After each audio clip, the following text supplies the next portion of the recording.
Vamos então acompanhar? O texto está na tela, está na sua Bíblia também. Eu vou ler, os irmãos vão acompanhando. A oração do profeta Abacuque sobre Sigionote. Ouvi, Senhor, a tua palavra e tremi. Aviva, ó Senhor, a tua obra no meio dos anos.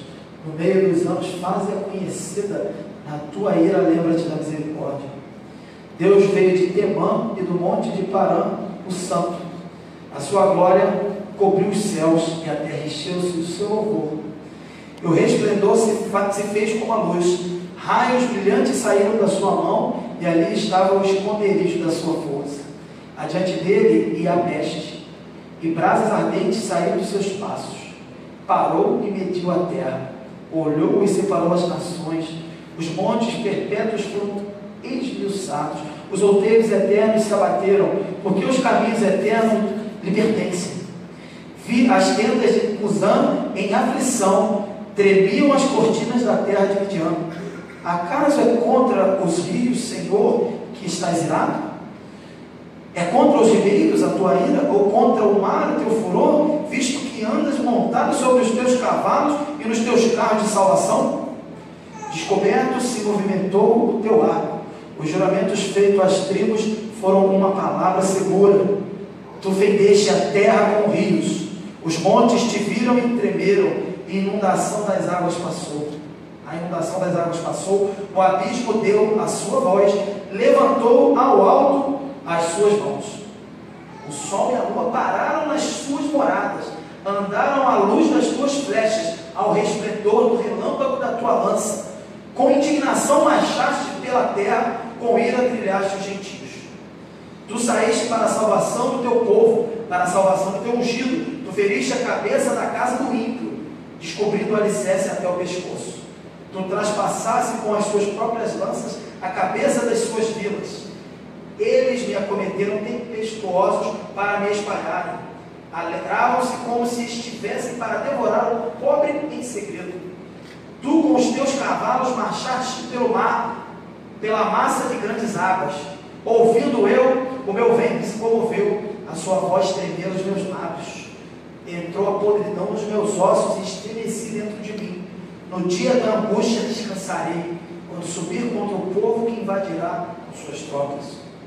Porque ainda que a figueira não floresça, nem haja fruto na vide, ainda que decepcione o fruto da oliveira, e os campos não produzam mantimento, ainda que as ovelhas da malhada sejam arrebatadas, e nos currais não haja gado, todavia eu me alegrarei no Senhor, exultarei no Deus da minha salvação. O Senhor Deus é a minha força, e fará os meus pés como os das servas, e me fará andar sobre as minhas alturas. Amém. Oremos. Senhor Deus, esta é a tua palavra, que sabemos que é palavra de vida eterna.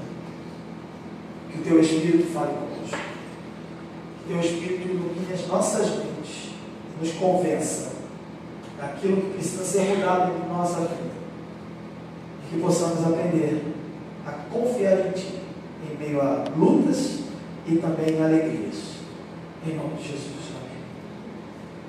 Abacuque, ele é um profeta que ele é conhecido por cantar dentro da noite, na madrugada, com o Senhor. O livro de Abacuque, ele vai começar, a gente não vai ler o livro todo, lógico, mas são 3 capítulos, se você quiser ler, eu vou dar. Mas assim, ele começa o livro dele, Abacuque, ele começa praticamente no desespero, mas termina com esse final que a gente leu aqui, com a esperança. Ele vai do temor à fé. É interessante, ele, nesse último capítulo que a gente leu, ele compôs um poema. Enquanto ele está lá profetizando, uma linguagem profética e, de certa forma, também narrativa, agora no capítulo 3 ele compõe um poema, um hino de louvor ao Senhor, mas que também fala dos feitos do Senhor, desde os feitos que para nós são de vitória, como também os feitos que são de punição, de juízo. E esse salmo que então Abacuque compõe e canta, tanto que você vê que eu não li, mas ele termina: para o cantor mor sobre os meus instrumentos de corda, né? Então tem umas orientações como um salmo, como do livro de Salmos, né? Só que está no livro dele, no livro do profeta.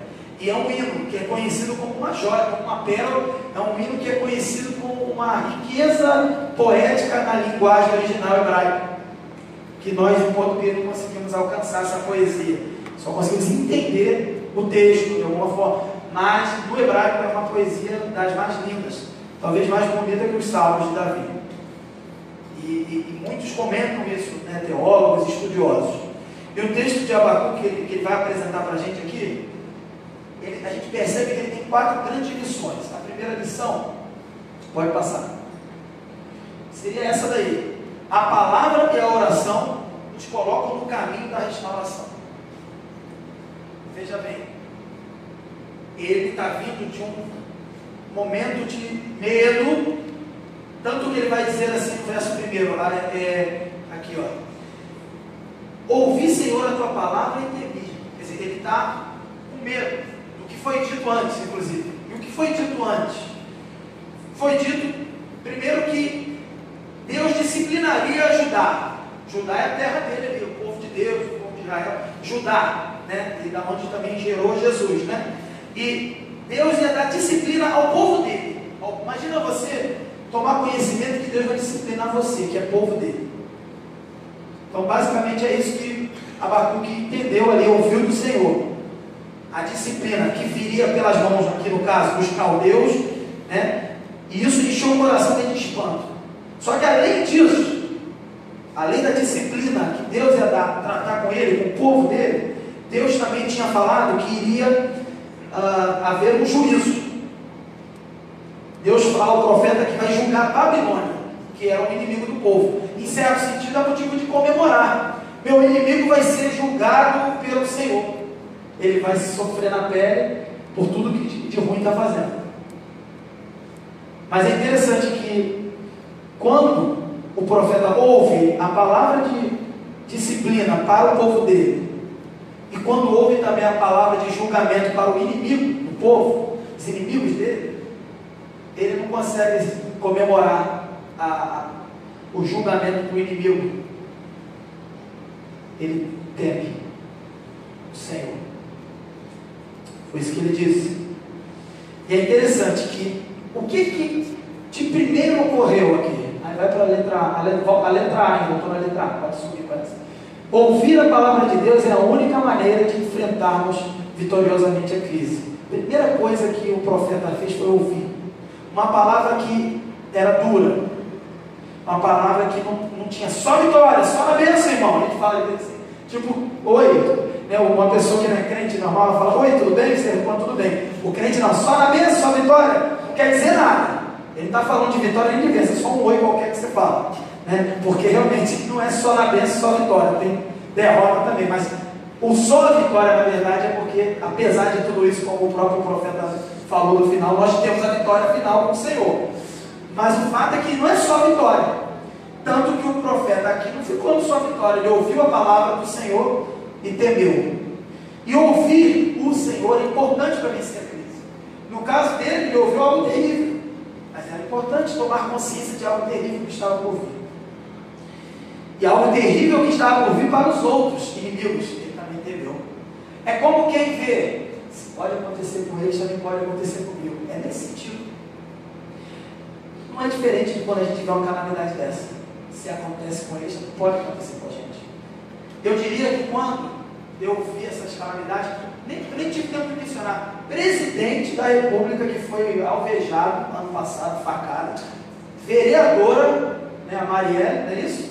Que foi assassinada, se a gente voltar para o ano passado. Aí é interessante, eu olho para tudo isso, é como se eu estivesse dizendo, Senhor, eu ouvi a tua voz falando de juízos e de concertos com as nações e eu temi. É o que o profeta falou. Mas isso é o princípio de quê?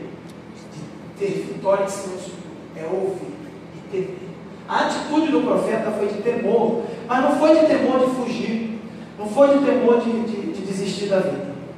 Foi de temor de entender que Deus é Deus. Quando faz a coisa ruim também. Quando permite o mal chegar. Deus é Deus. É para entender o seu lugar no lugar de Deus. Aí talvez um ou outro jovem aqui esteja brincando com Deus, esteja passeando por aí, fazendo várias atividades ilícitas, para não dizer o quê? Pela rua aí, por fora aí, né, pelas boates da vida e coisas além. Lembra que Deus é Deus, dentro do que estamos falando aqui. Aí vamos lá. Essa revelação deixou Abacuque de um cara questionador para um cara que teme ao Senhor e adora ao Senhor. Ele começa a se voltar para o Senhor e prostrar-se ao Senhor. Letra B. Ele entendeu que a palavra de Deus ouvir a palavra de Deus é isso, é a maneira de enfrentar a vitória, de enfrentar a crise e ter vitória. Aí a letra B, ouvir a palavra de Deus deve nos levar à oração. Por isso eu pedi para a gente orar hoje bastante. Quando nós ouvimos a voz de Deus, ou seja, quando nós recebemos a palavra dele, pelos vários caminhos que essa palavra é transmitida, através do texto, através de uma situação que te lembra, traz a memória do texto, que sempre é um texto, mas não foi lido, né? Você lembrou, às vezes um pregador, não importa, mas se é a palavra de Deus, se você ouviu a palavra de Deus, isso te leva à oração. Abacuque ele ouve, Abacuque ora. Isso que o texto vai dizer aí. A palavra de Deus, ela produz em nós essa dependência. A voz de Deus nos põe de joelhos. Abacuque ouviu e começa a orar. Aviva, ó Senhor, não é isso que aconteceu? A oração, aí letra C, a oração que honra ao Senhor deve caminhar da humilhação do homem para a exaltação de Deus. Veja bem, como ele ora. Ele ora, Senhor, eu estou sofrendo, não sei o que, começa a cobrar Deus. Deus, o Senhor falou que ia me dar isso, ia me dar aquilo, o Senhor prometeu. Foi assim que Abacuque orou? Como é que ele começou? Aviva o Senhor a tua obra no meio dos anos. No meio dos anos faz conhecida a tua ira, lembra-te da misericórdia, da humildade. Abacuque se humilhou diante de Deus. E depois, no meio dessa humilhação, ele vai caminhar para uma oração de adoração, exaltação a Deus. Então, alguns ingredientes, elementos que você vê aqui no texto indispensável, nesse início, pode passar aí. Humilhação, Abacuque não questiona Deus. Adoração, pode passar, já está ali, né? Abacuque não fica alarmado com as circunstâncias dolorosas que vão acontecer. Ele começa a orar de uma forma que você vê claramente que ele está em reverência e adoração do Senhor, apesar de temendo. Porque temer a Deus é isso, é saber quem é Deus.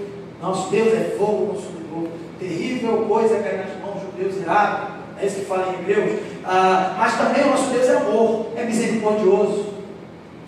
Então é saber quem é Deus, com quem você está conversando, não é com um coleguinha, né? Como a gente fala às vezes, você não está conversando com um coleguinha, você está conversando com Deus. Abacuque sabia disso, por isso ele tinha humildade, soube adorar e aí pediu. Quando você vai para a oração de Jesus, o Pai Nosso, dá uma olhada no Pai Nosso de Jesus. Esse Jesus está assim, não estou querendo fazer nenhuma comparação com ninguém, mas esse Jesus está orando assim: eu exijo e estou aqui requisitando, ó Pai, porque sou teu filho sem pecado. Jesus está falando assim, o Pai Nosso. Ele está falando, como eu declaro que vai acontecer, eu determino. Porque ele estava ensinando, a oração ensinou, quando vocês orarem, orem desse jeito. Cara, Deus ensinou os princípios ali. Jesus mostrou os princípios. E nós, quando vamos orar, oramos errado. Abacuque lá atrás, bem antes de Jesus, também ensina. Antes de pedir, ele se humilha, adora. E não está batalhando, não. Vou fazer tudo aí para Deus, eu quero. Não é isso, não. Porque se ele se humilha, ele já está exaltando o Senhor. Ele está se colocando no ponto. Se ele adora, ele está entendendo que do Deus que ele está orando, Jeová e Yahvé, é o Deus verdadeiro. Ele não adora outro Deus. Ele não adora a própria vontade, o desejo de querer ter um livramento ou qualquer outra coisa. Ele não está, eu vou tentar convencer Deus, tentando enrolar Deus. Isso é carnalidade. Ele não. Está adorando de fato a Deus. E ele está, aí sim, agora eu vou focalizar, externalizar o que eu estou precisando, o que eu vou pedir. E vamos ver como é que ele pede, né? Mas assim, percebe? Existe uma hierarquia para se chegar na presença de Deus. Não pode, meu irmão, você chegar, sair falando como se Deus fosse teu empregado, como se Deus fosse teu coleguinha. Não é isso que a Bíblia ensina. Se você passar de uma página para outra, desde Gênesis e Apocalipse, você não vai ver uma oração como essas que eu estou falando aqui, que a gente vê pelas ruas e pelas igrejas da vida dele. O que eu quero dizer com isso? Ele ouviu a palavra, e por ouvir a palavra, teve uma transformação na vida dele. Teve um encontro com Deus ali, por ouvir o anúncio de juízo, não eram boas notícias. E ele orou de uma forma que agrada ao Senhor. E é por isso até que se consegue o que pede, porque ora do jeito certo. Mas vamos lá, ponto 2. Então são 4 pontos azuis, vamos no segundo. O clamor pelo avivamento nos leva de volta ao favor do Senhor. Então veja bem, ele começa a orar por avivamento, você vai ver aí. Mas antes eu queria explicar o que seria avivamento. Eu pesquisei com o reverendo Hernandes Dias Lopes. Ele diz assim, abre aspas: avivamento é um dos temas mais falados e mais distorcidos na igreja evangélica da atualidade. Muitos confundem o avivamento com dons espirituais, com estilo de culto, de liturgia, ou com a presença de sinais e maravilhas e milagres. Outros pensam que o avivamento pode ser administrado pela igreja, que ela pode determinar o tempo da chegada do avivamento. Há aqueles que confundem entusiasmo humano com o mover do Espírito, e grandes multidões com abundantes conversões. Aqui ele está mostrando a confusão que há em se entender avivamento. Eu sou de uma geração que há 10 anos atrás eu tinha lá meus 25, não faz a conta aí.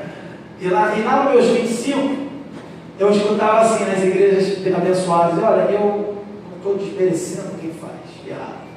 É errado, mas eu não estou desmerecendo, porque muitos são sinceros no que estão fazendo. Muitos faltam entendimento, mas falta conhecimento da palavra, mas são sinceros. E eu diria que nesse sentido eles estão até perdoados, mas quando eles têm onde buscar a informação e não buscam, eles são culpados de não buscar a informação. Mas o fato é que então, há 10 anos atrás, sei lá, com outro ministério jovem que tinha muito legal, uma banda maneira e tal, uma benção. E aí, eu lembro que a gente ouvia assim: nós somos essa geração. O avivamento do Senhor está chegando, vai ver o avivamento. E começava a falar avivamento. E de repente a gente faz um congresso abençoado, multidões lá na frente, 5.000 pessoas no congresso. Caraca, maneiro, a banda arrebentava, não precisava chamar ninguém. A nossa banda dava conta, era maneiro, caraca. Um avivamento chegou. A gente achava.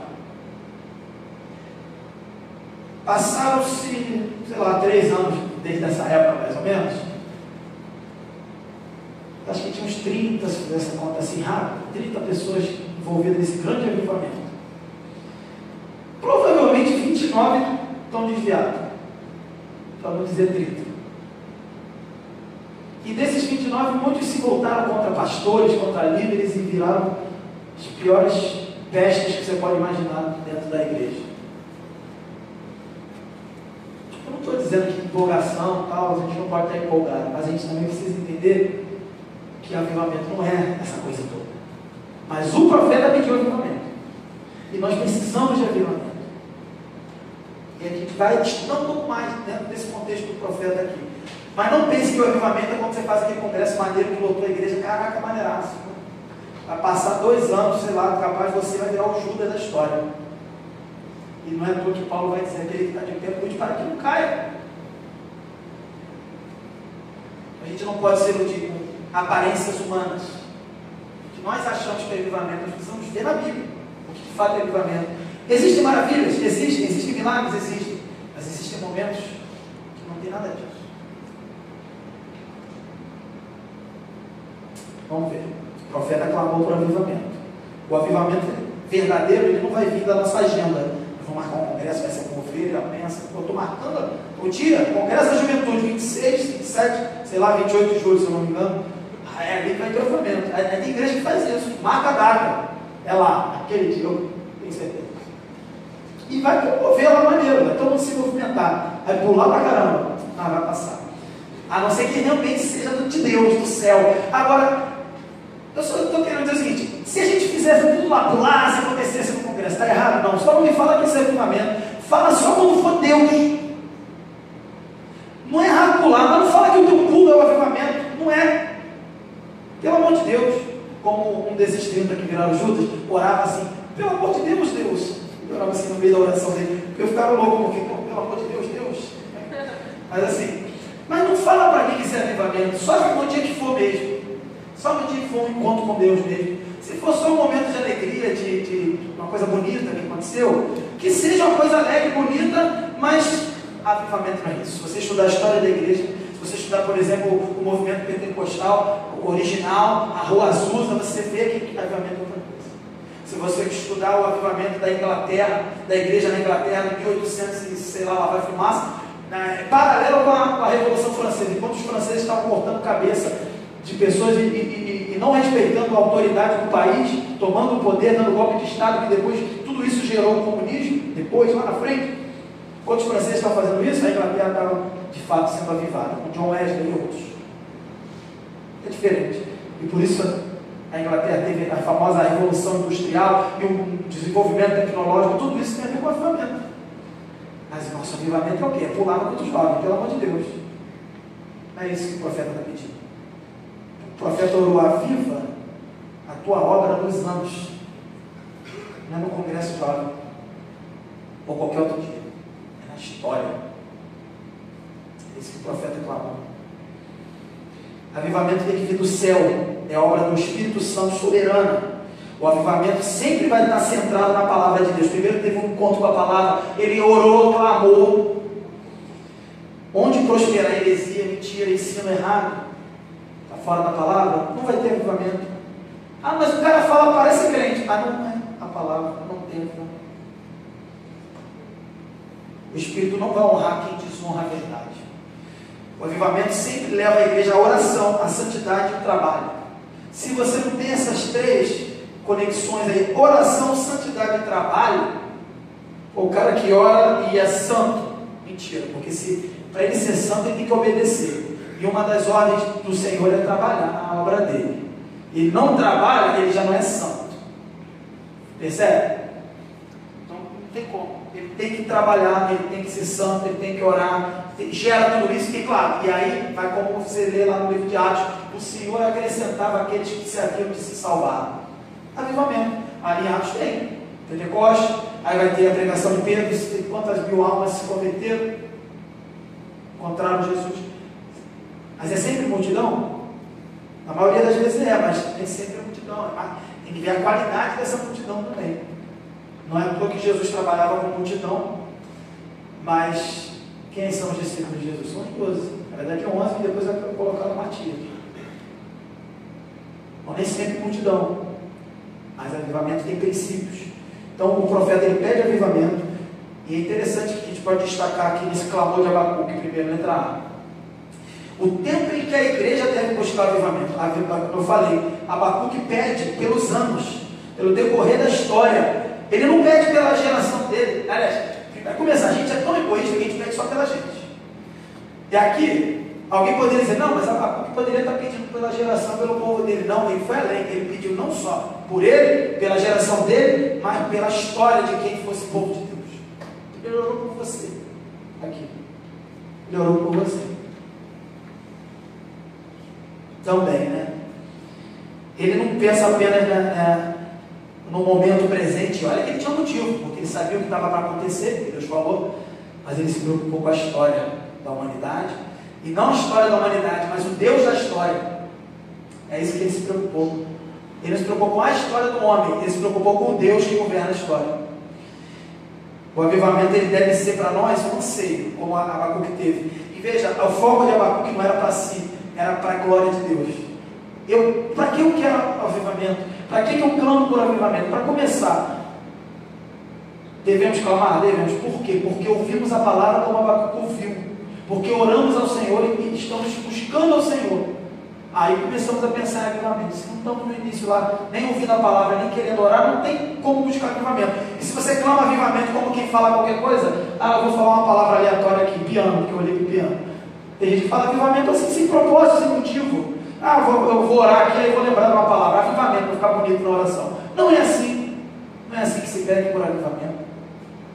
Avivamento é algo que vem do Senhor. E o desejo pelo avivamento vem sendo colocado através da palavra, através da oração, através da ação do Espírito do Senhor na tua vida. E aí você vai clamar algo que você quer clamar e que Deus quer que você clame.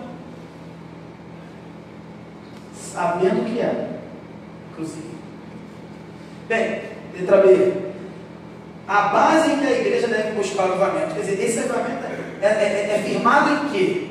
Abacuque, ele pede avivamento a Deus, mas ele não está confiando no fato de ele ser um profeta, dele ser um homem de Deus. Olha, eu clamo pelo avivamento porque eu sou um pastor, aleluia. Não.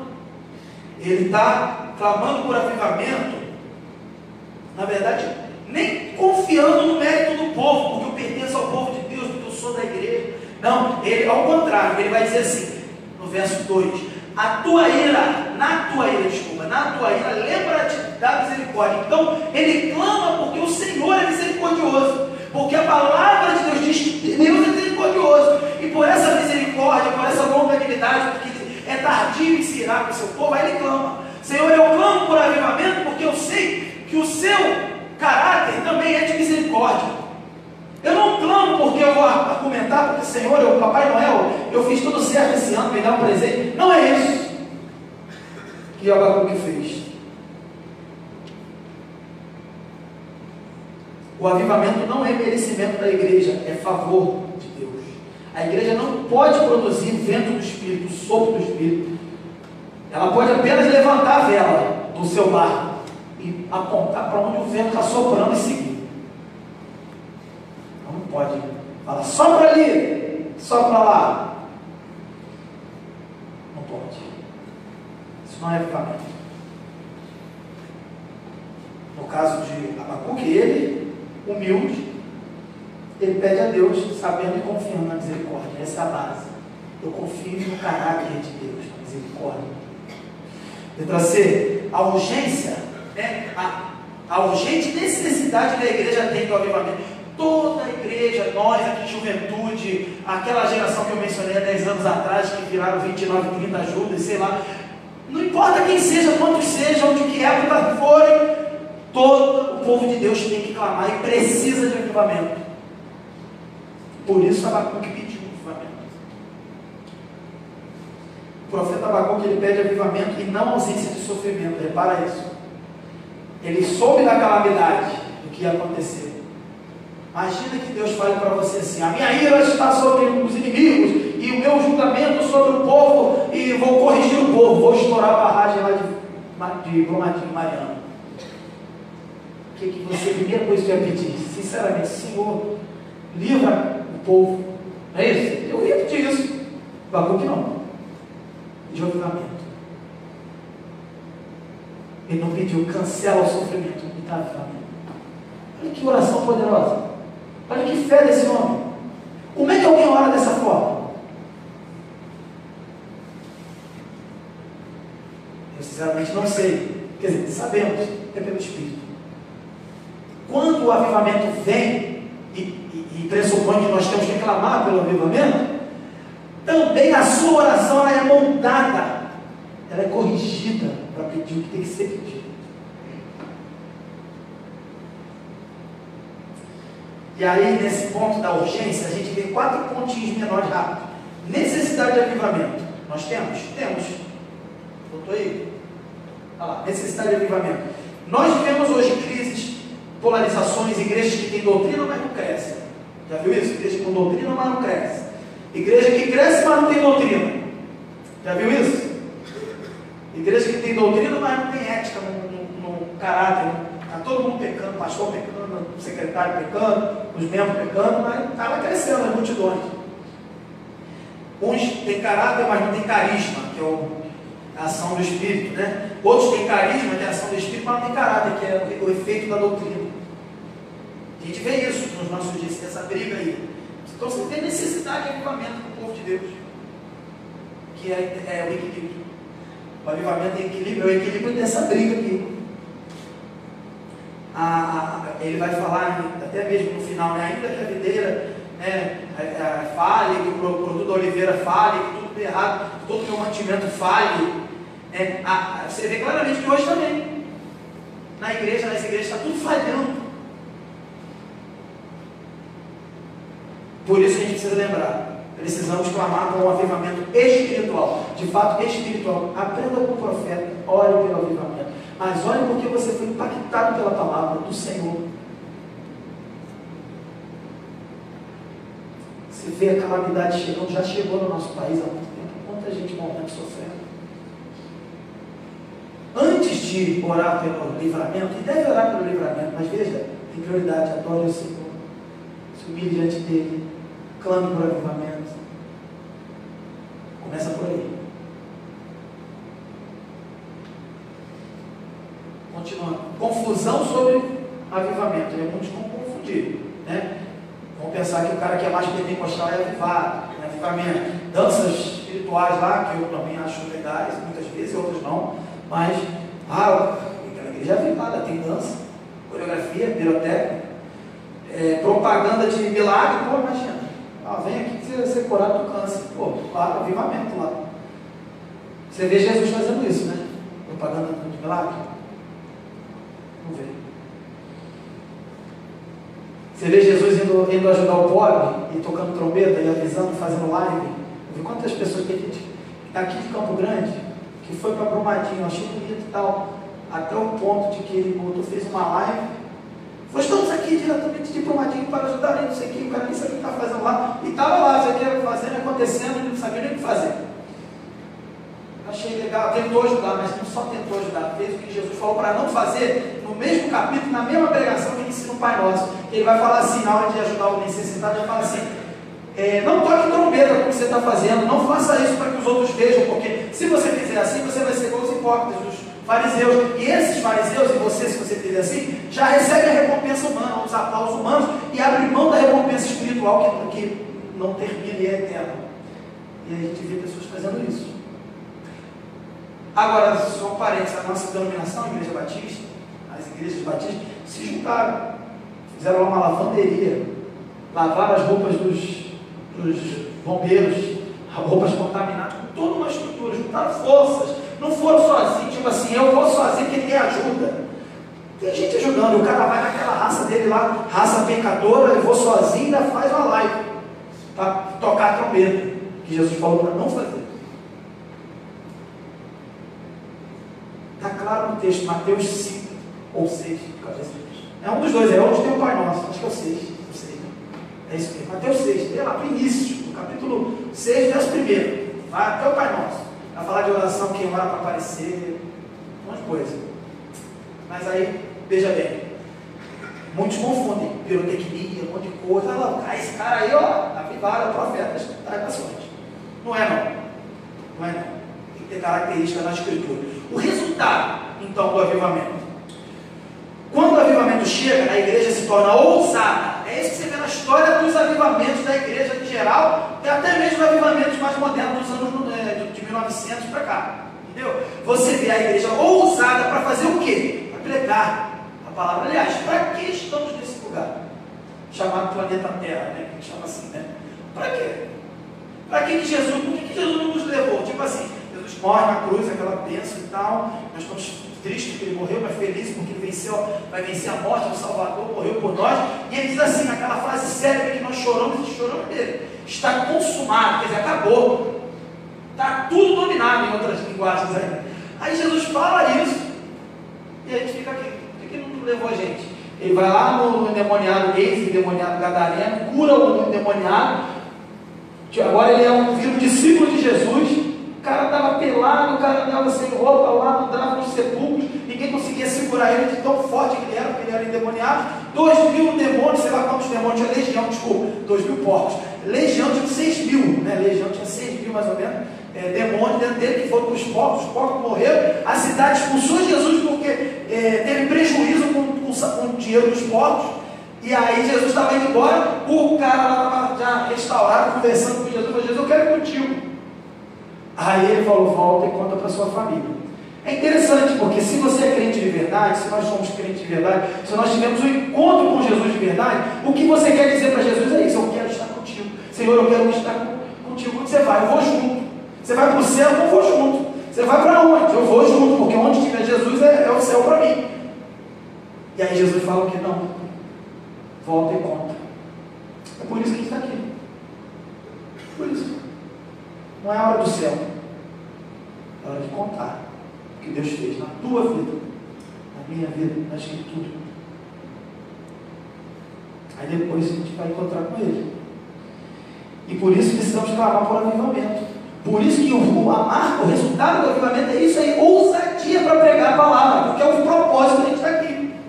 Não adianta, eu vou ver, eu não tenho que ver, cara, pode ter tudo isso, tomara que tenha, eu quero que tenha. Eu quero ver o dente virar ouro, o pessoal fala, né, que esse monte de heresia maluca que acontece. Se fosse verdade, eu queria ver tudo isso acontecer. Mas seja o que for que o Espírito quiser fazer, o galhozinho ficar, como é que é? Eu vi, uma vez eu estava no monte, eu vi. Não vou pregar como doutrina. Toda vez que você for no monte, vai ficar aceso. Né? Mas eu vi, posso falar, vou mentir? Não, eu vi. Eu estava doidão, estava bêbado? Eu acho que não, espero que não bebo nada nem refrigerante.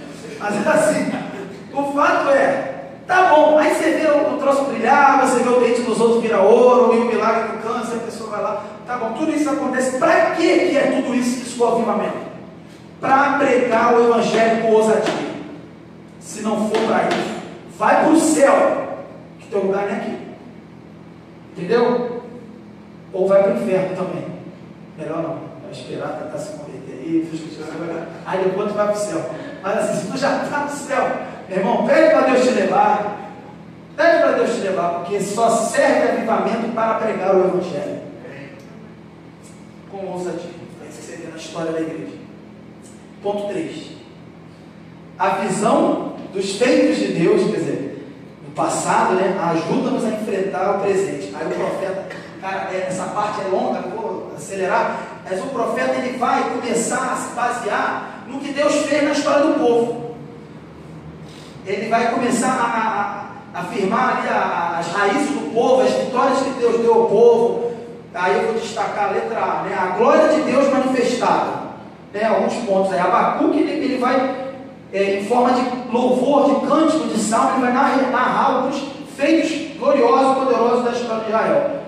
O primeiro pontinho da letra A. O esplendor da sua glória no deserto. Ele vai lembrar acontecimentos do êxodo até o Sinai, aquela história do povo que sai do deserto, sai do Egito, né, passa pelo deserto, chega no Sinai, no Monte Sinai, as tábuas dos 10 mandamentos, e depois, bem depois, aí vem, né, a entrada na terra prometida. Aí ele vai falar de Temã e o Monte de Parã, né? Eles estão localizados, quando ele fala dessas palavras aí difíceis, são localidades entre o Sinai e Edom, que é algo que ele vai comentar e que a história do povo narra isso, a trajetória do povo. Então você tem aí, por exemplo, Temã se representa Edom, a leste do Jordão, e Parã vai se situar na montanha ao longo do Golfo e acaba entre o Monte Sinai e Edom. Ou seja, os dois lugares, eles recordavam as intervenções do Senhor. Ele vai mencionar isso e vai mostrar, na verdade, o quê? Que na época da caminhada do povo de Israel, desde o deserto até Canaã, Abacuque ele deseja caracterizar quem é o Jeová, Yahvé, como libertador do seu povo. Quando ele começa a falar essas coisas ali, ele evoca isso, porque é isso que ele tem, é isso que ele pode se apegar acerca de Deus, o que ele conhece de Deus. Hoje você conhece, por exemplo, Jeová, o nome perfeito de Jesus, de Jeová é Jesus, até porque Jesus se chama Jeová, Yahvé é a nossa salvação. Quem é a representação perfeita do Senhor, que habita em luz inacessível, diz a palavra? É Jesus. Mas o profeta não tinha isso. Ele tinha que era o Deus que libertou o povo dele, o Deus que levou o povo lá do deserto até esses locais todos que representam do deserto até Canaã. Aí mais um pontinho. Então ele entende que o Senhor é um libertador. Veja bem, ele pede avivamento e começa agora a clamar ao Deus libertador, cantando um louvor. Importante frisar isso, ele está cantando, ele cantou, Aí escreveu, mas cantou e deu orientação musical no texto, para ser cantado. Bem, próximo pontinho, glória da sua santidade. O Deus que refugia em glória é o santo. Ele não se deleita no mal. Então veja, ele está glorificando a santidade de Deus, ele julga o mal. Quando Deus se manifesta, a glória enche os céus. Ele começa a falar disso. Veja bem no texto aí, verso 3, verso 4. O seu louvor enche a terra. E aí, próximo ponto, a glória da sua refulgente luz. Verso 4. A manifestação de Deus é cheia de luz. A Bíblia vai falar que Deus, e aí Paulo vai dizer, vai chamar de Deus como o Pai das luzes. Ele vai falar também para Timóteo que Deus habita em luz, e não sei se eu acabei de mencionar. A luz e a fonte de toda a luz vem do Senhor. A visão de João, quando vê a Nova Jerusalém, um dia que estaremos nos novos céus e na nova terra, não precisa de sol. Por quê? Porque a luz provém do Senhor. A glória do Senhor vai iluminar e vai abastecer toda a criação dele restaurada do pecado. Então aqui o profeta entende isso. A glória da luz, da refulgente luz do Senhor. Ele sabe quem é Deus, ele sabe o tamanho de Deus, se é possível dizer isso. Ele sabe dizer assim, sabe qual é o tamanho de Deus? É algo que não dá para contar, não dá para calcular, é infinito. Em termos de luz, é algo que se eu olhar eu fico cego e morro. É isso que ele está falando aqui. Numa forma de poesia. E aí mais à frente, no verso 5, glória e julgamento. O Deus santo é aquele que julga os homens.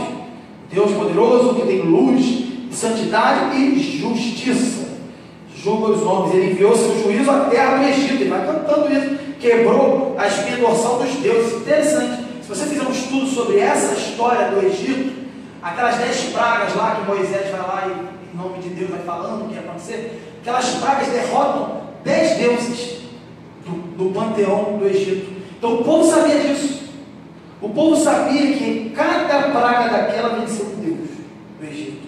Deus era poderoso. Tinha gente naquele tempo que achava que existiam deuses, mas sabia que Deus, o nosso Deus, Jeová, o Yahvé, era o poderoso e o único Deus verdadeiro. Os outros eram mentirosos e falsos e perdiam para o Deus poderoso. É isso que ele está mostrando e lembrando. E aí vamos à letra B, né? Já falei o verso 5, agora 5. Letra B. O poder de Deus demonstrado. 2 pontos são destacados pelo profeta. Poder para fazer estremecer a natureza. Percebe aí? A natureza escuta a voz e obedece a voz de Deus. Quando ele fala, até o sol esconde o seu rosto. Está falando aí. Deus levanta reinos. Aí pode passar para o próximo ponto. Deus levanta reinos e abate reinos. A Babilônia seria sacudida. É isso que está falando aí. Como haviam sido também sacudidos antes os outros inimigos do povo, a Síria e Egito. Tudo isso. Letra C. Carruagens de salvação saem cavalgada. Abacuque ele vai olhar para Deus como condutor de uma carruagem celestial. Ele vai falando isso no texto. Que sai uma cavalgada e é vitoriosa. A cavalgada vitoriosa. Nessa corrida triunfante de Deus, o mar vai se abrir. A terra vai partir. Os montes se contorcem diante da majestade do poder de Deus. As profundezas do mar vão escutar o barulho, o terrível dessa cavalgada, da passagem do Senhor. O sol e a lua vão parar, está aí no texto. Vão se esconder. O universo inteiro da passagem do Senhor. É uma aula de adoração. Da passagem a quem? Ao Senhor que marcha triunfante, guerreiro, vitorioso, que sai montado em suas carruagens. É isso que ele fala. E ele está vindo de uma palavra de juízo e de conserto. Ele adora o Senhor. Ele clama ao Senhor que o Senhor passe com a carruagem vitoriosa dele. É como que nós clamássemos: o Senhor vem julgar, então venha julgar. Mas só é possível fazer isso movido pelo Espírito, já com profundo avivamento dentro de si, transformado. Letra D. Marcha triunfante de Deus pelos caminhos da história. E como ele tinha orado, aviva o teu povo pelos anos, a tua obra, aliás, pelos anos. Aí agora ele vai dizer, no verso 8 ao 11, ele fala da natureza. Do 12 ao 15, que a gente está agora, na letra D, ele está falando que o cenário mudou. Agora é a história, é o Deus que controla a história. É o Deus que você vê uma tragédia dessa. Foi como essa que eu mencionei há 6 anos, 7 anos atrás, naquela boate. Aí você vê a história de Mariana, que tem outros poucos anos, 4 anos, não sei quantos anos. E aí tem, agora Brumadinho, você tem presidente da República alvejado, com facada, você tem vereadora, como eu já falei, assassinada, você tem essa tragédia dos jogadores de futebol, os adolescentes que faleceram, você tem a Rocinha que perdeu 13 pessoas ontem, você tem tudo isso. E você fala assim, nosso barco está à deriva. Não, a história pertence ao Senhor, isso que o profeta diz. Deus é o Deus da história, nada sob o controle dele. Essa é a hora de se apegar ao Senhor. Isso que o profeta entendeu. Vai vir calamidade? Já veio? Vai vir mais? E agora, o que a gente fica? Vai vir mais? Não sei. Ele confia que Deus governa a história. E ele vai dizer, aí vai dizer muitas coisas, na verdade. Né? Ele vai dizer, por exemplo, que Abacuque vai analisando o propósito, né? Ele vai fazer, por exemplo, o verso 13. Deus de Israel revelou-se a si mesmo. Isso aí é uma teóloga que comenta, né? Leslie, ela diz assim: Deus de Israel revelou-se a si mesmo como um guerreiro, armado com as forças da natureza para salvar o seu povo. Ele crê que tudo está nas mãos de Deus, e isso vai ser consertado através da marcha triunfal do Senhor que governa a história, que você viu aí do verso 12 ao 15. Ele vem para libertar o seu povo. O remanescente fiel de Judá, o povo que verdadeiramente era fiel, ele não tinha dúvida, apesar da calamidade, comendo solto aí, vamos dizer assim, o povo seria salvo. Como? Vou lembrar do nosso irmão Gildo, que perdeu a esposa. A mensagem que ele deu para avisar, pelo menos chegou até mim, né, os líderes, para avisar que a esposa dele tinha falecido. Ele falou assim, escreveu assim: irmãos, a minha esposa Leilane foi curada. Esse foi o entendimento certo. Nem a morte pode te derrubar. O profeta sabia que o povo ia ser salvo, que pertencia a Deus, com calamidade ou sem calamidade. Quantos cristãos se imaginam que morreram? Eu digo cristãos porque pertencem ao povo de Deus, né? Que morreram dentro daquela calamidade lá de Brumadinho, por exemplo. Não sabemos dizer, mas imaginamos que deve pelo menos um ali, não sei. Imaginando nosso país, a proporção, deve ter. Você pode ter certeza, com calamidade ou sem calamidade, com a morte física ou não, o povo de Deus ele é curado, ele é salvo.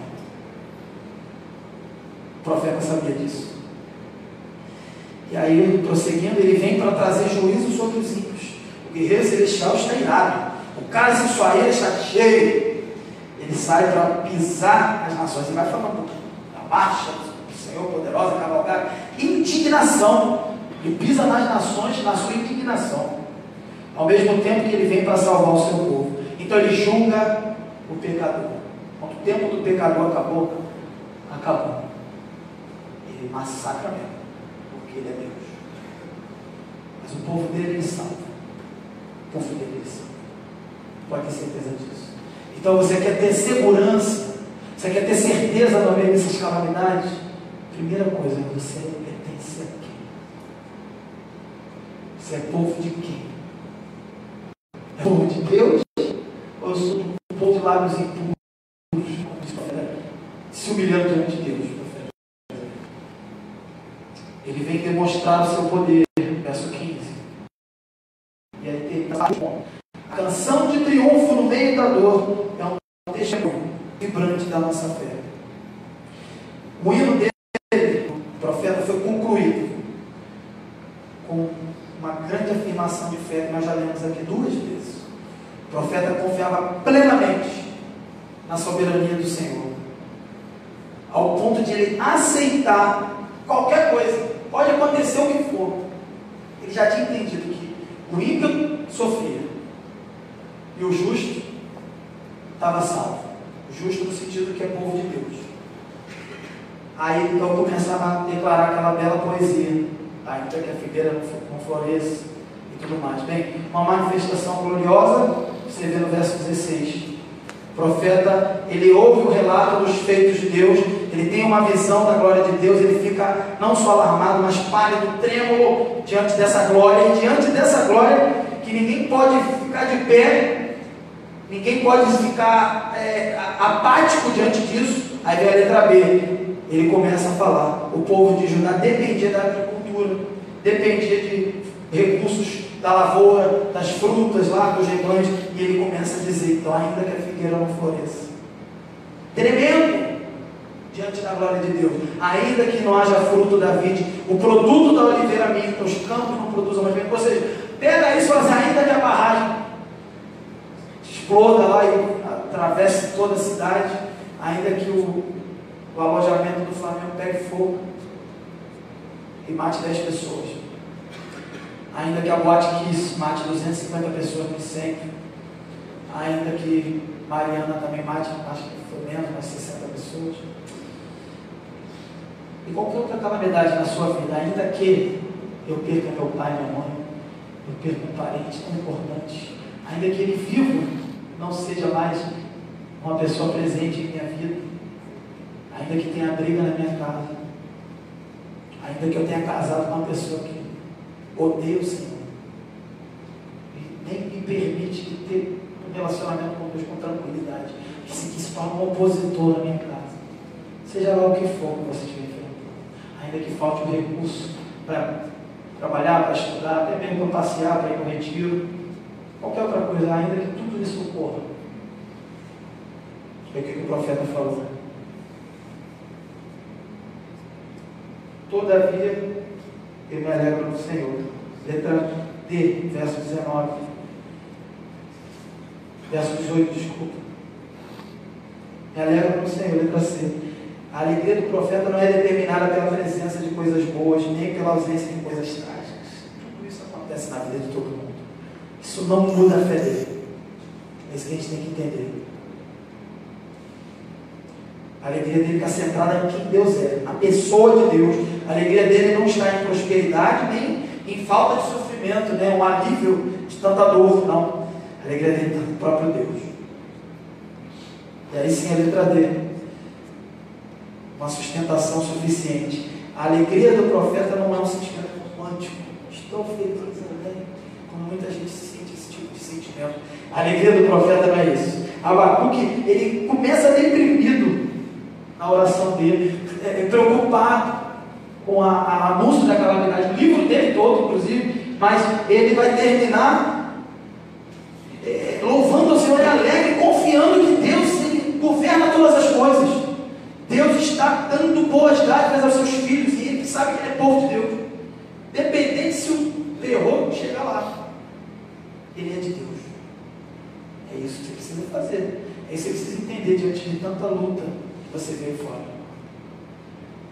Talvez tenhamos que morrer fisicamente, mas ainda assim que me falte o oxigênio para viver, eu me alegro no meu Deus, meu Redentor, Deus da minha salvação. Terminando, o próprio Deus ele vai oferecer duas coisas para o profeta e para nós aqui: estabilidade e segurança. Deus é fortaleza, é refúgio, e celeridade e firmeza no verso 19. Veja bem na letra D e tal, dois pontos aí: celeridade e segurança, e celeridade e firmeza. O Senhor não apenas aprumou os joelhos trêmulos que ele estava na glória de Deus, e agora tornou ele como uma corça, como um cervo, que tem agilidade para caminhar nos lugares altos. Os lugares altos não é o primeiro lugar do concurso, não é se tornar o presidente da república ou coisa do tipo. Os lugares altos são os lugares espirituais que o Senhor vai levar, acima de qualquer circunstância, aqui nesse mundo ou além desse mundo. É isso que o profeta entendeu. Abacuque ele fez uma viagem de temor, como eu disse no início, até a fé, do choro ao cântico de louvor e adoração. Terminando, 5 lições rápidas. Primeira lição que a gente aprende: Deus julga seu próprio povo. Primeira lição, a gente viu aqui. Segunda lição: a história tem um rumo. A vitória de Deus e do seu povo.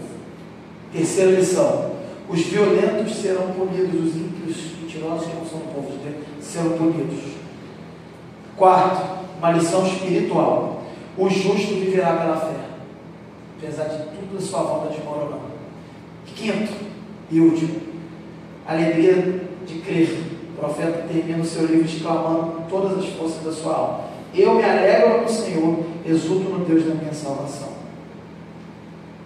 Se você então está passando por provações, como já falamos aqui, incertezas quanto às questões da sua vida, bem como brigas e outras coisas que já falamos, falta de amor, falta de fé, se você vê que o mundo vai de mal a pior, ele vai mesmo, saiba que todas as coisas,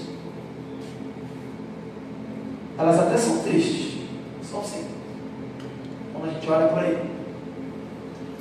mas a nossa alegria que vem do Senhor nos traz paz. Isso tudo que vem do Senhor, é importante frisar, não vem de ninguém, só vem dele. É a ele que você tem que recorrer. Por isso, renda-se ao Senhor.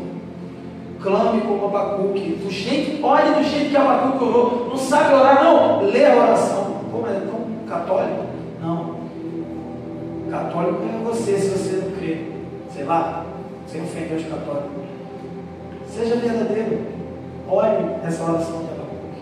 Transfira para a sua realidade. Lembre os feitos poderosos do Senhor. Se humilha, adora, clame pelo avivamento. Lembra do poder dele. Clame pela chegada do Senhor. Não só para o socorro, mas se for o caso, para cumprir toda a calamidade que tiver que cumprir.